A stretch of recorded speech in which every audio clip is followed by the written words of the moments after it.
Tempus fugit. It's Latin for time flies. What is time? Is it real? Can we taste it? Well, I'm not a philosopher or a scientist, so I'm not qualified to answer any of those questions. But the real question isn't how time is defined, it's how we spend it.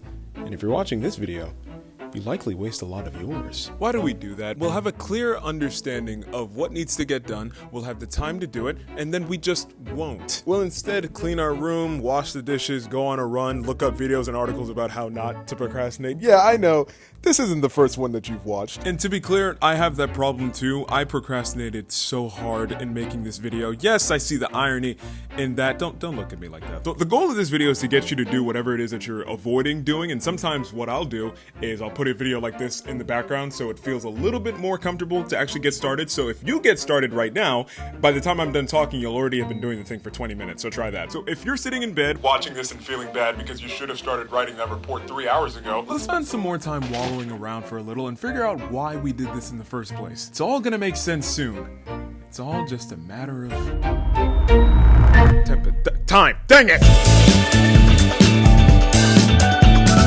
I'm not saying this is not true of anyone. I'm saying it's definitely not true of everyone, and I just wanted to clarify that before we got started. I'm not the first person to come up with the idea that laziness and procrastination aren't exactly one and the same, and to some degree, it's true. If you're willing to avoid an assignment by doing some other form of work, then it shows that you're not avoiding all work in general, just this one assignment. If you're gonna clean an entire kitchen instead of writing a report, that's not necessarily because you're just purely lazy. I can get with that, but what about when I'm just scrolling on my phone? If I were to stop filming right now and went on TikTok for the next hour right here, what else would you call that except laziness? It doesn't sound nice, but really, what else can you call that? And why can't I just admit that that would be a lazy thing to do? I've observed that people have a weird aversion to admitting that they have bad qualities and traits, and instead will try and spin it to actually be a good thing. I'm not a bad friend, I simply outgrew my childhood companions. I'm not flaky, I simply prioritize my mental health in a very taxing climate. No. You just suck a little bit, and that's fine. So it's true that procrastination is not always a sign of laziness. Sometimes you can genuinely just be stressed and anxious, and you could spin it to think, well, I'm not actually late all the time, I just have an overactive mind. And that could actually be very useful in other contexts. I'm not saying that those things are false. I'm saying that those things don't make this a good thing. Assuming the best of intentions, those articles that are written like you're not lazy, you just do XYZ. They're written to nudge you in the right direction. They're not trying to make you feel bad. They're trying to encourage you and help you through your problem. But that's not actually what ends up happening. At least that's not how I read them. Why are my friends always so mad at me? Actually, you may be surprised to know research shows that it could be that you care too much. What did you just say? Yeah, I just wrote an article about this phenomenon. It turns out that sometimes we care about our friends and family so much we end up smothering them, and it makes them want to distance themselves. Wow, so it isn't my fault. Yeah, so what you can do about it is there's nothing I can do to fix that. No, actually, if you go to page 2 of the article, I give some helpful resources. I'm just too good of a person for my own good and also for the good of other people. That wasn't the main takeaway at all. Hey mom, guess what? This dude in the lab coat wrote an article and said I'm basically a hero. What's that? No, I didn't read the rest of it! It's good to get understanding of why we do the bad things that we do, but that's not enough. Yeah, I only do this bad thing because of that thing, but you're still doing the bad thing. It's gotta stop. I feel like such a hypocrite making this one. I've got so many bad things that I gotta stop doing, but I just can't stop doing. Nothing crazy. I'm talking about like procrastinating. I'm not a monster of a person. No, I'm good. Some of the best therapy I've ever received was this one tweet where a person was like talking about how ADHD people have a hard time deciding on things. It was deciding on something very trivial, and the person replied just by saying, "You people can't do anything." That quote comes to mind a lot. It hurts, but it's good. It saves lives, really. There's once this term I heard on TikTok that I just assumed was young people garbage, but it's actually a real thing, time blindness. Time blindness is described as when people have difficulties with tasks related to time, such as estimating how long an activity will take, sticking to schedules, and recognizing when it's appropriate to start or finish tasks. It's not a disease on its own, it's usually a symptom of something else mental, like ADHD. At first, I was reading that article and I was thinking, wow, maybe this is something that I have. And then the article continued with someone describing it as, imagine reading a book starting at 9:30 dexterity, thinking a few minutes pass by and now it's midnight, or leaving a pot to boil for a few minutes and then coming back and realizing that the pot is now black and all the water is gone. These are experiences I have never had. It's funny because this is a perfect example of never diagnose yourself with something based solely on an article, because I was reading that article and at first I read the first half and thinking, man, this might be something I have to look into. I scrolled down just a little bit. Never mind. So if you're someone who can relate to this, you do have my sympathy. But first, don't just assume that this is what's happening if you're not diagnosed. Like, oh, that sounds like something that I do. You don't know that that's why. You could just still be lazy. I don't know. But if you do have ADHD or something similar and you do suffer from this, sorry, but also, I don't know that you're totally off the hook. Because again, I first heard this term in a TikTok context where some girl, she couldn't arrive to anything on time, and I felt for her for about 20 seconds until I looked at the comments, and the first one was like, there's this great new invention called alarm clocks. I'm not saying the struggle is not real, because I don't experience it. I am saying there has to be tools that can make the struggle easier. Is that a crazy thing to say? I could be wrong, and let me know if I am, but I can't imagine why an alarm clock wouldn't help with this. I read an article about this topic specifically on a website blog about people with ADHD, and it said something, I'm just gonna quote it. It said, next time someone criticizes you for being bad with time, I would encourage you to toss off the heavy label that does not allow you to move past obstacles with dexterity. Instead, reply with this: time is a construct, and I wield it wisely. If I invite you somewhere, and you show up late, and you use that as a response, and you say it with the Debbie Ryan smirk, because I can't imagine any other way a person could say that sentence, I would get violent, and you couldn't blame me because you're wrong, and you know you're wrong. In many cases, procrastination isn't a time management problem, it's an emotional management problem. There have been times where I've had the entire day free to do one assignment, and then I don't do it. It wasn't the time issue, it was I hated something about how the assignment made me feel. Something about it made me feel dumb, or it made me feel inadequate, I was afraid of it, I was afraid of messing it up. Something about it was creating bad feelings that I really wanted to avoid. And they're not even necessarily bad feelings in the sense that you should feel bad for me because, oh my gosh, my life is so hard and traumatic. It could just be that I knew it was going to be extremely boring and I didn't want to face that. That is a bad feeling that I don't want to deal with. If you don't want to feel insecure or resentful or stressed out or frustrated, you procrastinate in order to not have to feel that right now. And I can relate to that because in making videos, there are often times where I really want to procrastinate because not everything about making videos is the funnest. I'm constantly having thoughts of, oh my gosh, this is stupid, this is a dumb idea, you should have done this earlier, the script is so bad, that joke wasn't funny, nobody's gonna like this topic, that was a bad explanation, this video is gonna flop, I peaked 10 videos ago, that video about YouTube thumbnails was such a stupid idea, it was such a bad picture, and it flopped really hard. Something I learned about myself recently, I procrastinate as a form of escapism. Escapism is defined as using a habit or behaviors to escape the realities of life.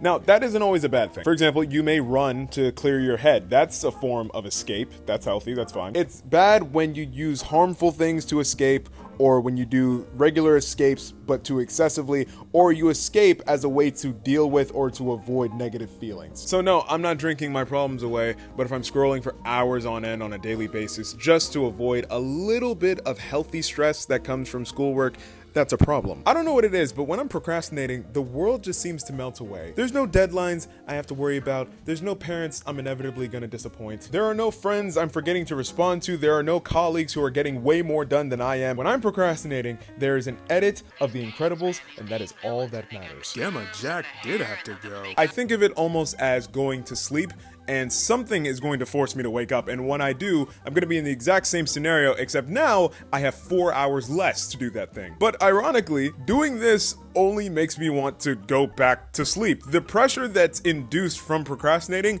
only makes you want to procrastinate more. This is what makes procrastination such a hard habit to break. Its cyclical nature. The more you do it, the more you want to do it. And the only thing that breaks you out of that cycle is when that deadline gets just a little bit too close. There have been so many occasions where I would spend days avoiding an assignment as if my life depended on it, but then when I was forced to actually start the assignment and finish it, it really wasn't all that bad. It never was. It wasn't about the difficulty of the assignment. It was about the hype I had built in my head for one reason or another. It's gonna take too long, it's too boring, I'm gonna mess it up, I'm gonna get a bad grade, something, whatever it was, all of that just made it seem like something scary. And then it became almost a self-fulfilling prophecy. Like, I'm a smart guy, why would I ever avoid something unless it was bad? If I'm avoiding it this badly, it must be a really bad thing, so I'm just gonna avoid it even more. So repeat that for 3 days, I end up doing it, it takes 30 minutes, and then I spend the next 3 days complaining about wasting that original 3 days. Mind you, feeling bad is also wasting my time. But that's the thing about adult life, a lot of things don't have hard deadlines,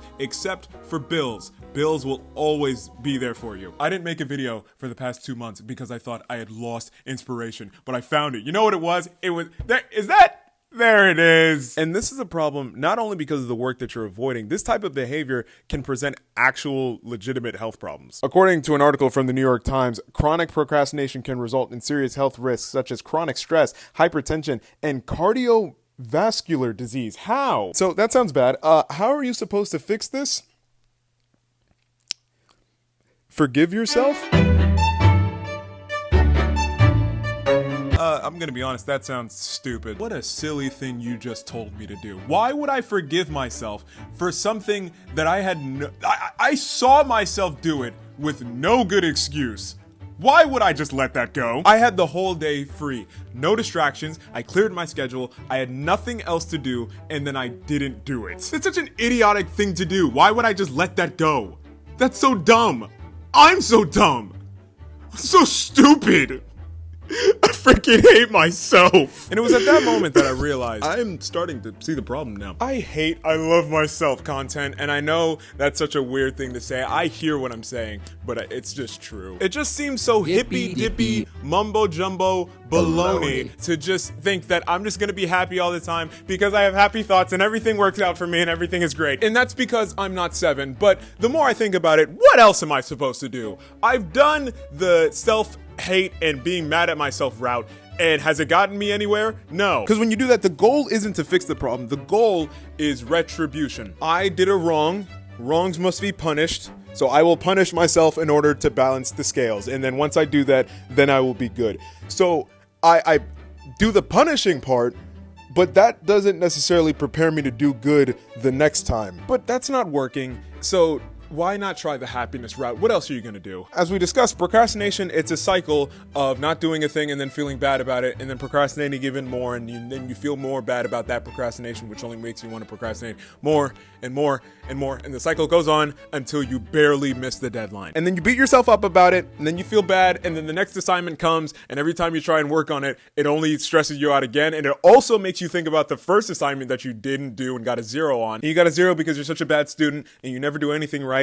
And oh my gosh, why can't you ever just do things just this once? Just do the paper, just do the stupid paper. I'm gonna watch TikTok for 15 minutes. Then 15 minutes later, it's 3 hours later, and I missed the deadline again. How does this keep happening? At some point, you have to move on from the past and just deal with the work in front of you, and you'll stop getting 0s. I forgot to write down where I've read this, but there was a study on college students that found that when students were more willing to forgive themselves for not studying for an earlier exam, they were more likely to study for the following exam. Forgiveness of your past mistakes helps you to move on and focus on the task that's in front of you and do better. And that makes sense, but it still feels weird to me. This is very uncharted territory for me. I once described it to somebody as if you're ever in a video game and you're trying to walk into a wall or a door that is open, but it's beyond the boundaries of the game.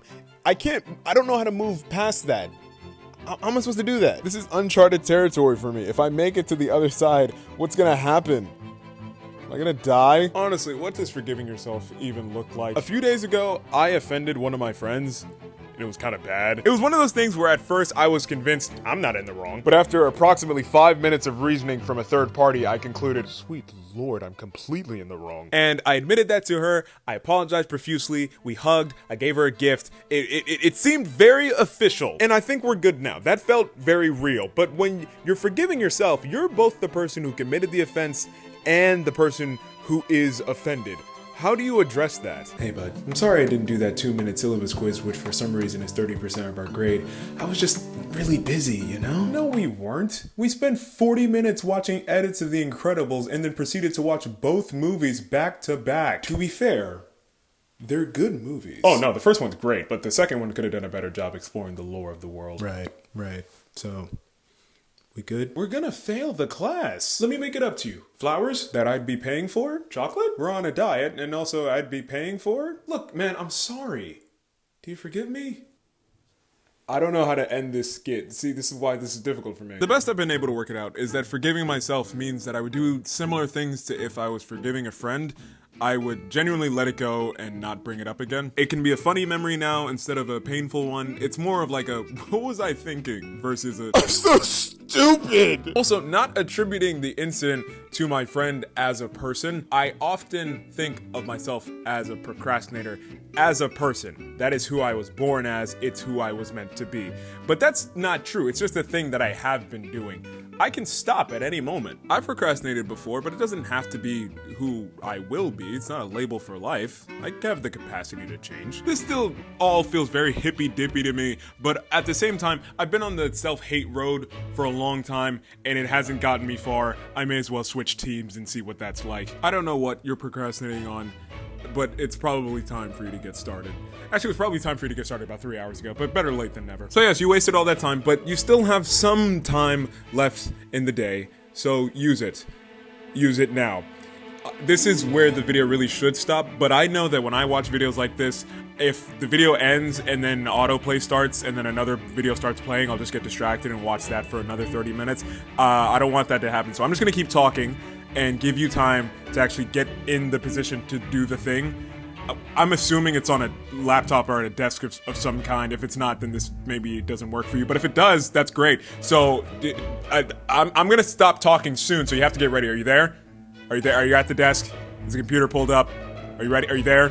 You only got like 10 more seconds. I'm not gonna do this for much longer. It's gonna ruin my watch time. Are you ready? Are you there? You good? Okay, 5, 4, 3, 2, and you have to start now. You ready? Okay, and go.